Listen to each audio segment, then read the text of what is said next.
سوال ہے، قرآن مریم کو ہارون کی بہن بتاتا ہے، جبکہ ہارون اور مریم میں 1000 سال سے زیادہ کا انتر ہے۔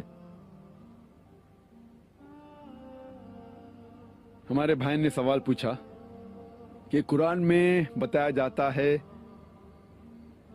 مریم علیہ السلام کو ہارون کی بہن، حالانکہ مریم علیہ السلام اور ہارون علیہ السلام میں 1000 سال کا فرق ہے۔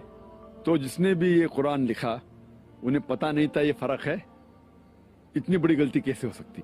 یہ آیت کا جو حوالہ دے رہے وہ ہے سورہ مریم کی آیت، سورہ نمبر 19 آیت نمبر 27 اور 28 میں، جب مریم علیہ السلام عیسیٰ علیہ السلام کو اپنے گود میں لے کے آتی تو لوگ الزام لگاتے ہیں، یا اخت ہارونا، اے ہارون کی بہن، آپ نے یہ چیز کیا لے کے آئے؟ آپ تو اچھے خاندان سے آتے۔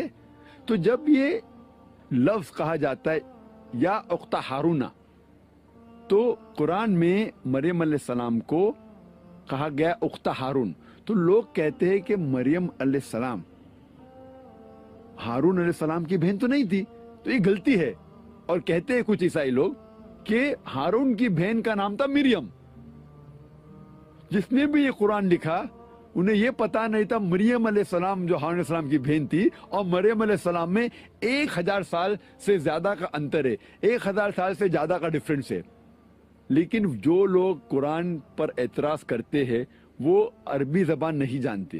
عربی زبان میں جب کہا گیا ہے اخت ہارونا، سسٹر آف ایرن، اس کا مطلب ڈسینڈنٹ ہوتا ہے، ڈسینڈنٹ آف ہارون علیہ السلام۔ Different words are used in different languages. جب عربی زبان میں اخت ہارون کہا جاتا ہے اس کا مطلب ہو سکتا ہے ڈپینڈز اپون دا کانٹیکسٹ، بہنوں، ہو سکتا ہے ڈسینڈنٹ، اور اس کی مثال کئی جگہ دے سکتے۔ بائبل میں بھی آپ پڑھتے ہیں، بائبل میں لکھا ہے عیسیٰ علیہ السلام کو کہا گیا ہے گاسپل آف میتھیو میں چیپٹر نمبر 1 ورس نمبر 1، عیسیٰ علیہ السلام کو کہا گیا ہے داؤد علیہ السلام کا بیٹا، son of David. Gospel of Matthew chapter number 1 verse number 1 میں کہا گیا ہے Jesus was the son of David. اور دوسری جگہ پڑھتے ہیں گاسپل آف لیوک میں چیپٹر نمبر 3 ورس نمبر 23 میں لکھا ہے Jesus was the son of Joseph. وہاں کہا گیا عیسیٰ علیہ السلام بیٹے تھے داؤد علیہ السلام کے، یہاں کہا گیا ہے عیسیٰ علیہ السلام بیٹے تھے جوزف کے۔ کیا عیسیٰ علیہ السلام کے 2 باپ تھے؟